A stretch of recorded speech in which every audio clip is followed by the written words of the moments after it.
வணக்கம் பகலி. கண்கள் கலங்கிய பதிவு. முதலிரவு அறையில் கட்டிலில் கண்ணீருடன் படுத்திருந்தேன். கதவு திறக்கப்பட சத்தம் கேட்டது. பட்டென்று கண்களை துடைத்து கொண்டேன். என் கணவர் அருகில் வந்து அமர்ந்தார். இன்னும் அழுதுட்டு தான் இருக்கியா? இன்னமும் என் மேலே உனக்கு நம்பிக்கை வரலையான்னு கேட்டார். நான் உடனே அப்படியெல்லாம் இல்லைங்க மாமா என்றேன். என்கிட்ட வா என அழைத்தார். நானும் அருகில் சென்றேன். ஆதரவாக என்னை தன் நெஞ்சோடு அணைத்து கொண்டார். இங்கே இருக்கிற யாருக்குமே என்ன பிடிக்கலையே மாமா, எதுக்கு எல்லோரையுமே எதிர்த்து எனக்கு தாலி கட்டுனீங்க? சொல்லும் போதே குரல் தழுதழுத்து கரை புரண்டு ஓடிய கண்ணீர் கணவரின் நெஞ்சை நனைத்தது. நடந்தது இதுதான். பணக்கார வீட்டில் செல்லமாக வளர்க்கப்பட்டவள்தான் என் மனைவி. எனக்கு தூரத்து உறவான என் மாமாவின் மகள். சிறு வயதிலேயே தாயை இழந்து தந்தையின் நிழலில் துளியும் பேராசை இல்லாமல் பணத்தைச் சுற்றியே வளர்ந்தாலும் அனைவருக்கும் எல்லையில்லா உதவிகளை செய்யும் பெரும் குணம் கொண்ட பேரழகு படைத்தவள். எங்களது குடும்பம் கூட்டு குடும்பம். தரகர் மூலம் வந்த வரம்தான் அவள்.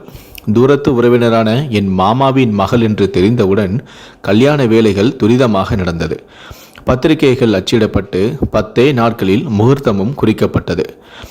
நாம் ஒன்று நினைக்க தெய்வம் ஒன்று நினைக்கும் என்பதைப் போல அடுத்த வந்த நாட்களில் அனைத்துமே மோசமாகவே நடக்கவும் ஆரம்பித்தது. திருமணத்திற்கு 4 நாட்கள் இருக்க என் மனைவியின் அப்பா நெஞ்சு வலியால் இறந்து போனார். எனக்கு மட்டுமல்ல, அனைத்து உறவினர்களுக்குமே பேரதிர்ச்சியாக இருந்தது. என் மனைவி ஆதரவில்லாமல் நிறுத்தப்பட்டாள். அவளின் சொத்துக்களை பங்கு போட வந்த உறவுகள் யாருமே அவள் கஷ்டத்தை பங்கு போட தயாராக இல்லை. அவ்வளவு ஏன், என் வீட்டிலும் அவளை பற்றிய பார்வைகளும் எண்ணங்களும் மாற ஆரம்பித்தன. சில வார்த்தைகள் என் காதிலேயே விழுந்து ரணமாக மாறவும் வைத்தது. நான் அப்பவே சொன்னேன்ல, எனக்கு தெரியும் கடைசியில் இந்த மாதிரியெல்லாம் நடக்குன்னு. இது அப்பாவோட அக்கா. சின்ன வயசுலேயே அம்மாவை முழுங்கினவ இப்போ கல்யாணத்துக்கு முன்னாடியே அப்பனையும் முழுங்கிட்டா. தரகர் சொல்லும் போதே எனக்கு சந்தேகம்தான். இது என்னுடைய இன்னொரு அம்மாவாக நான் நினைக்கும் என் அண்ணி. எனக்கு என்னமோ அவர் ராசி இல்லாதாளா இருப்பாளோன்னு தோணுது. இது நான் உயிராக நினைக்கும் என் தங்கை. இன்னும் நிறைய நினைக்க நினைக்க மனம் கனத்து போனது. என் உறவுகள் மீதான நம்பிக்கையும் தகர்ந்து போனது. அந்த நொடியில் இருந்து இறுதியில் திருமணத்தை அனைவருமே கலந்து பேசி நிறுத்தியும் விட்டார்கள். என் மனைவியின் கண்ணீர் என் உயிரை அரித்து கொண்டிருந்தது. இறுதி முடிவு எடுத்தவனாக என் அம்மாவின் முன்னால் வந்து நின்றேன். சிறு வயது முதலேயே நான் கண்ட முதல் தெய்வம் அம்மாதான் என்பதை மனதார நேசிப்பவன். உன் மனசாட்சிக்கு விரோதம் இல்லாமல் உன் மனசுக்கு எரு சதின்னு படுதோ அதை செய். என் மகனை பற்றி எனக்கு தெரியும்னு சொல்லிட்டாங்க. யார் என்ன சொன்னாலும் நான் உன் கூடவே இருப்பேன், சரியா போய் என என் அம்மா எனக்கு துணையாக இருந்தாங்க. அம்மாவை தவிர யாருக்குமே என் மனைவியை பிடிக்கவும் இல்லை. அனைவரின் எதிர்ப்பையும் மீறி எனக்கு குறிக்கப்பட்ட அதே முகூர்த்தத்தில் ஒரு சின்ன கோவிலில் வைத்து என் அம்மா தாலியை எடுத்து கொடுக்க 3 முடிச்சு போட்டு அவளை என் மனைவியாக்கினேன். தன் கௌரவம் பாதித்ததாக அப்பா சொல்ல, தன் எதிர்காலமே நாசமானதாக என் தங்கை சொல்ல, என் கூட பிறந்தவன் செத்துவிட்டான் என்று என் அண்ணன் சொல்ல, இன்னும் எண்ணற்ற உறவுகளின் சாபங்களோடு என் எதிர்காலம் தொடங்கியது. அம்மாவின் அடம்பிடிப்பால் எங்களுடைய சாந்தி முகூர்த்தமும் குறிக்கப்பட்டது. தற்சமயம் அவளின் கண்ணீர் என் நெஞ்சை நனைத்து கொண்டிருந்தது. அம்மு, டேய், என்ன பாரு சொல்கிறேன்ல. மெல்ல நிமிர்ந்தாள். உன் கண்ணில் கண்ணீரை பார்க்கவா நான் எல்லாரையும் எதிர்த்து உன் கழுத்தில் நான் தாலி கட்டினேன் என்று கேட்க அவளுடைய கண்கள் சிவந்து கன்னங்களும் சிவந்திருந்தது. அவளின் காயங்கள் எனக்கு தெரியப்படுத்தின. அவளை சமாதானம் செய்யும் பொருட்டு என் மடியிலேயே ஆறுதல் படுத்தினேன். அவளது கண்களுக்கே வலிக்கும் அளவுக்கு அழுதிருப்பாள் போல. உறங்க அதிகாலை ஆனது. என் மடியிலேயே இருந்து அவளை எழுப்ப என் மனதும் இடம் தரவில்லை. என் கண்களும் விழித்தவாறே விடிந்தும் போனது. 7 நாட்கள் ரணமாக கரைய ஏச்சுகளும் பேச்சுகளும் நான் இல்லாத தருணங்களில் என் உறவுகள் என்னவளை வதம் செய்ய எனக்குள் அடக்கி வைத்திருந்த ஆத்திரங்கள் அனைத்துமே வெளிவரும் தருணமும் வந்தது. யதார்த்தமாக நான் உள்ளே நுழைந்த சமயத்தில் என் தங்கையும் அண்ணியும் என் மனைவியை வார்த்தைகளால் வசைப்பாடி கொண்டிருக்க, கண்களில் கண்ணீருடன் பாத்திரங்களை கழுவி கொண்டிருந்தாள் என் மனைவி. எதையுமே கண்டுக்காதது போல என் அப்பா ஊஞ்சலில் பேப்பர் படித்து கொண்டிருந்தார். இதுவரை வராத கோபங்கள் அனைத்துமே ஒன்று சேர என் தங்கையை அருகில் அழைத்தேன். பலார் என்று விழுந்த அறையில் பொறி கலங்கி 3 முறை சுற்றி சுவற்றில் மோதி கீழே விழுந்தாள். அவளிடம் இந்த 20 வருடங்களில் கண்டிப்பாக கூட நான் பேசியதே இல்லை.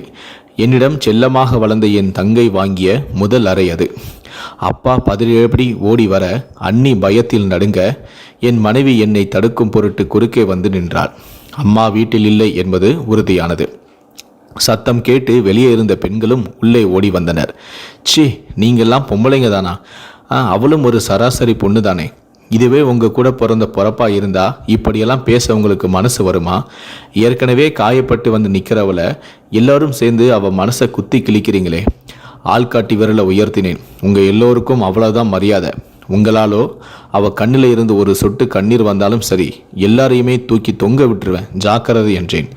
ஆத்திரம் நனமானது. நான் உன் தங்கச்சிடா, நேற்று வந்தவளுக்காக என்னையே அடிச்சிட்டல என்று என் தங்கை சொல்ல, நான் உன் மேலே எவ்வளவு பாசம் வச்சிருந்தேன்னு தெரியுமாடி உனக்கு? என்னைய மாதிரியே நான் இல்லாத சமயத்தில் உன் அண்ணியா நீ நினைக்கிறனா கூட பரவாயில்லை, அவளை ஒரு மனுஷியா கூட நீ நினைக்கல, உன்னை என் தங்கச்சின்னு சொல்கிறியா? இதோ பார், நீ என் தங்கச்சி, அவ்வளவுதான். அவள் என்னோட உசுறு. அவள் மனசு படுறத யாராக இருந்தாலும் என்னால் மன்னிக்கவே முடியாது. சண்டைகள் பெரிதாக, அண்ணன் வந்து பிரிவினையை உண்டாக்க, அப்பா வீட்டை விட்டு வெளியே போக சொல்ல, இறுதியாக அம்மா வந்து சேர்ந்தால் அங்கே. வீட்டில் நடந்த கலவரங்களை எல்லாம் அவளின் முகங்கள் வைத்தே யூகித்தும் விட்டாள். கண்ணீருடன் என் முன்னால் வந்து நின்றாள். அம்மாவின் கண்களில் 1000 அர்த்தங்கள் புரிந்து கொண்டேன். வாடகைக்காரன் வந்து நிற்க, நீ போய் காரில் உட்காருமா, நான் அம்மா கிட்ட பேசிட்டு வரேன்னு சொன்னேன். இல்லை மாமா, நானும் உங்க கூடவே இருக்கேன், நீங்கள் பேசுங்க, சேர்ந்தே போயிடலாம், குரல் தழுத்தபடி சொன்னாள். அம்மாவிடம் திரும்பினேன். எனக்கு கண்களில் நீர் கோர்த்தது. அம்மா, இவ எல்லாத்தையும் விட்டுட்டு வந்தவ இல்லை, எல்லாத்தையுமே இழந்துட்டு வந்தவ. எல்லாமே நான் தான், என்னை மட்டும் நம்பி வந்திருக்கா. நீ தானே சொல்லுவ, உன்னை நம்பி வந்தவங்களுக்காக உயிரையே கொடுக்கலாம்னு. உயிராகவே வந்தவளை மட்டும் எப்படிம்மா விட்டு கொடுக்கறது? நான் உன் பையம்மா, எந்த சந்தர்ப்பத்திலும் தடமாற மாட்டேன். கனத்த பெருமூச்சுடன் நான் போகிறேம்மா. நாங்கள் எங்கே இருந்தாலும் எங்கள் நினைவு எல்லாமே உன்னை சுற்றியே இருக்குமா. யாருக்காகவும் பேச முடியாமல் கண்ணீருடன் வழி அனுப்பி வைத்தாள் என் அன்னை. ஊட்டியில் ஒரு அழகான எஸ்டேட் கிராமத்தில் குடியேறினோம். நாட்கள் நொடிகளாக பறக்க அவள் அழுகை மட்டும் ஓய்ந்தபாடு இல்லை. கடுமையாக உழைத்தேன். 15 வருடங்கள் உருண்டோடியது. எனக்காய் என் மனைவியும் மாறினாள். ஆணின் தன்னம்பிக்கையே பெண்தான் என்பதைப் போல ஒவ்வொரு நிமிடமும் புரிய வைத்தாள். வசதியும் வந்தது. அழகான 2 பெண் குழந்தைகள் அவளை உரித்து வைத்தார் போலவே இருந்தது. நீலகிரி மாவட்டத்தில் ஒரு பெரிய எஸ்டேட்டுக்கு அதிபதியும் ஆனேன். குடும்பமும் அழகானது. இன்று மாம்ஸ் துணிக்காய போட்டவாறே மனைவி அழைக்க, என்ன மேடம், ரொம்ப ஹாப்பி மூடில் இருக்கீங்க போல. ஆமாம், இப்போ நீங்கள் என்ன கேட்டாலும் கிடைக்கும். என்னடி மளிகை கடைக்காரன் சாமான் கேட்குற மாதிரி இருக்குது. அது சரி, பொண்ணுங்கள்லாம் எங்கடி, இன்னும் ஸ்கூல் பஸ் வரலையா என்றேன். வந்துட்டாங்க மாமா, ஹோம்ஒர்க் பண்ணிக்கிட்டு இருக்காங்க. சொல்லியபடியே நெருக்கமாக வந்து நெஞ்சில் சாய்ந்தபடியே, மாமா, என்னம்மா, எனக்கு ஒரு பையன் வேணும். வரும்போதே மளிகை கடையில் வாங்கிட்டு வரட்டுமாடி தங்கம் என்றேன். கிண்டல் பண்ணாதீங்க மாமா, அப்படியே உங்களை மாதிரியே அம்மா மேலேயும் பொண்ணுங்க மேலேயும் பாசம் வச்சு நேசத்தாலே எல்லோரையுமே உருக வைக்கிற மாதிரி, உங்களை உரிச்சு வச்ச மாதிரி, ப்ளீஸ் மாமா என்றாள். அது சரி, விவரம் தெரிகிற வயசில் பொண்ணுங்களை வச்சுக்கிட்டு ஏண்டே இப்படி பேசுகிறேன் என்றேன். பட்டென விலகினாள். நைட்டு ரூமுக்கு வருவீங்கல்ல, வாங்க உங்களை ரேப் பண்ணிடுறேன். என் கன்னத்தை கிள்ளியவரை சொல்லிவிட்டு திரும்ப, அடி பாவி, அசந்து போய் நின்றேன். இருவரும் சிரித்தபடியே மாடியிலிருந்து கீழே இறங்க வீட்டுக்குள்ளே ஒரே சிரிப்பு சத்தம். என் அம்மா வந்திருந்தார்கள். பார்த்தவுடன் எங்களை கண்ணீரோடு